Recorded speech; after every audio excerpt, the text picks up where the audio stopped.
নমস্কার বন্ধুরা, ঝিঙে কিন্তু আমরা অনেকভাবেই খেয়ে থাকি। কখনো ঝিঙে পোস্ত, কখনো ঝিঙের ঝোল, ঝিঙে দিয়ে মাছের ঝোল, নানান রকমভাবে খেয়ে থাকি। তো আজ আমি নিয়ে এসেছি 1 চামচ মুগ ডাল দিয়ে ঝিঙের নতুনত্ব একটি রেসিপি, যেটা বড়দের তো পছন্দ হবেই, ছোটরাও কিন্তু চেয়ে চেয়ে খাবে। সম্পূর্ণ নিরামিষ একটি রেসিপি। আসুন তাহলে দেখে নেওয়া যাক। প্রথমেই এখানে নিয়েছি ঝিঙে, আর ঝিঙেটা কিন্তু খুব ভালো করে পরিষ্কার করে ধুয়ে নিয়েছি, কারণ কাটার পরে কিন্তু ঝিঙে আর ধোবো না, তাই আগেই ভালো করে ধুয়ে নিয়েছি। তো এখানে দেখুন আমি ঝিঙেটাকে কেটে নিয়েছি, আর ঝিঙেগুলো কিন্তু খুব পাতলা পাতলা করে কেটেছি। চাইলে আপনারা এখানে ঝিঙেগুলো কুচি কুচি করেও কেটে নিতে পারেন, বা এর থেকে বড় বড় করেও কাটতে পারেন। আর এখানে আমি দুটো আলু ছোট ছোট টুকরো করে কেটে নিয়েছি। তো দেখুন এই রকম করে কেটে নিয়েছি। সবজি কাটা কিন্তু একদমই নিজস্ব ব্যাপার, যার যেভাবে কেটে সুবিধা। তো এটা পাশে রেখে দিয়ে এবার এখানে দেখুন 2 চামচ মুগ ডাল নিয়ে নিলাম। এবার এই ডালটাকে 2-3 বার জল পাল্টে পাল্টে ভালো করে ধুয়ে নেব। ডালের মধ্যে কিন্তু অনেক ময়লা থাকে, তাই ডালটাকে প্রথমে ভালো করে কচলে তারপরে কিন্তু ডালটা ধুয়ে নিতে হবে। তো দেখুন ডালটা ভালো করে ধুয়ে নিলাম। ডালটা ভিজিয়ে রাখার কোনোই দরকার নেই, জল ঝরিয়ে রেখে দিলাম।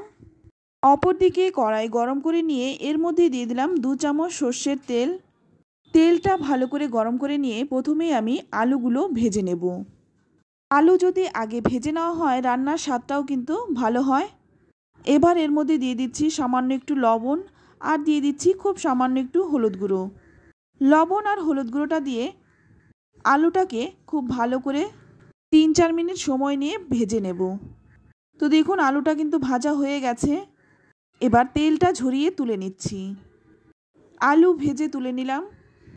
এবার ওই তেলের মধ্যেই বাদবাকি রান্নাটা করব। ফোড়নে দিয়ে দিলাম 2টো তেজপাতা, 2টো শুকনো লঙ্কা, আর দিয়ে দিচ্ছি 2 টুকরো দারচিনি, 2টো এলাচ, আর দিয়ে দিচ্ছি 1/2 চামচ গোটা জিরে। ফোড়নটাকে একটু ভালো করে ভেজে নেব। ফোড়ন থেকে যখন সুন্দর গন্ধ ছাড়ছে তখন এর মধ্যে দিয়ে দিলাম ধুয়ে রাখা মুগ ডালটা।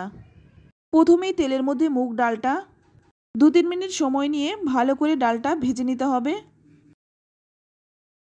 ডাল ভাজা হয়ে গেছে। এবার এর মধ্যে দিয়ে দিচ্ছি 1 চামচ আদা বাটা। এবার আদাটা কিন্তু ডালের সাথে একটু ভেজে নেব যতক্ষণ না আদার কাঁচা গন্ধ চলে যাচ্ছে। তো 3-4 মিনিট সময় নিয়ে কিন্তু ডালের সঙ্গে আদাটা খুব ভালো করে ভেজে নিলাম। এবার এর মধ্যে দিয়ে দিচ্ছি 1/2 চামচ জিরে গুঁড়ো, 1/2 চামচ দিয়ে দিচ্ছি ধনে গুঁড়ো, দিয়ে দিচ্ছি 1/2 চামচ হলুদ গুঁড়ো, আর 1/2 চামচ দিয়ে দিচ্ছি লঙ্কার গুঁড়ো। সামান্য একটু জল দিয়ে ডালের সাথে খুব ভালো করে মশলাগুলো কষিয়ে নেব যতক্ষণ না মশলার কাঁচা গন্ধ চলে যাচ্ছে।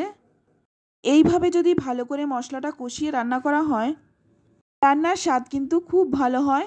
তো দেখুন মশলাটা কিন্তু খুব ভালো করে কষানো হয়ে গেছে, আর মশলা থেকে কিন্তু তেলও ছেড়ে দিয়েছে। এবার এর মধ্যে দিয়ে দিচ্ছি কেটে রাখা ঝিঙেগুলো।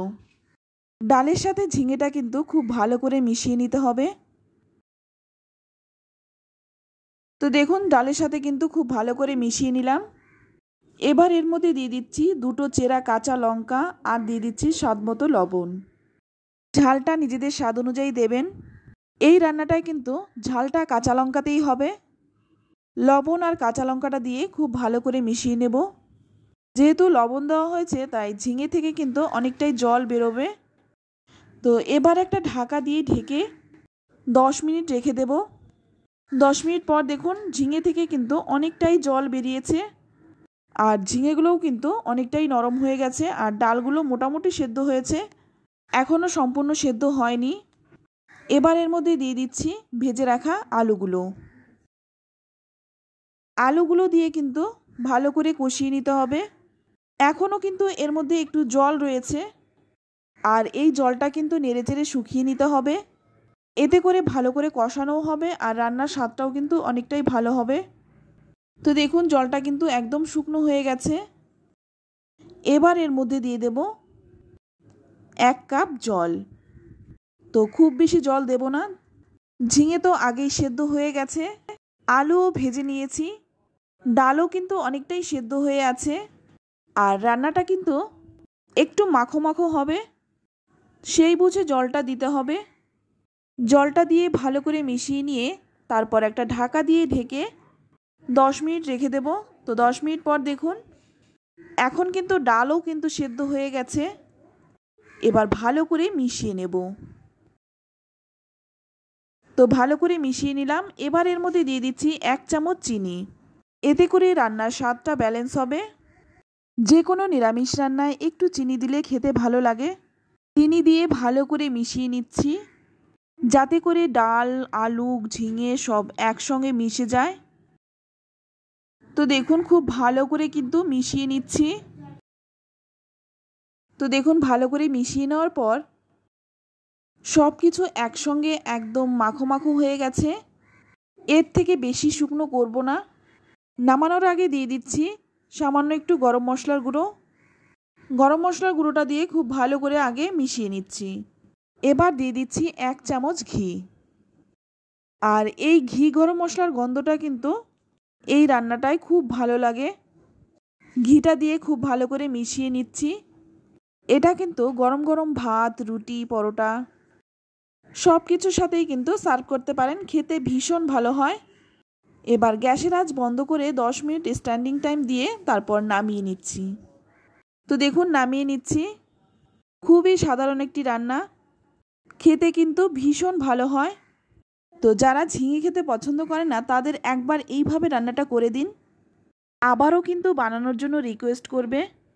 তো ঝিঙের এই রেসিপিটা ছোট থেকে বড় সকলেই কিন্তু চেটেপুটে খাবে। ভিডিওটি সম্পূর্ণ দেখে রান্নাটা একবার করুন, তারপর আপনাদের মূল্যবান মতামত কমেন্টে জানান। ভালো লেগে থাকলে একটা লাইক দেবেন। আর চ্যানেলে নতুন বন্ধু হয়ে থাকলে চ্যানেলটা সাবস্ক্রাইব করে আমার সাথেই থাকুন। আর যে কোনো নিরামিষ দিনে এই রান্নাটা করুন। যারা নিরামিষ খেতে পছন্দ করে তাদের সাথে শেয়ার করুন। আজ এই পর্যন্ত, আবারও নিয়ে আসবো অন্য কোনো নতুন রেসিপি। সকলেই ভালো থাকবেন, সুস্থ থাকবেন। ধন্যবাদ।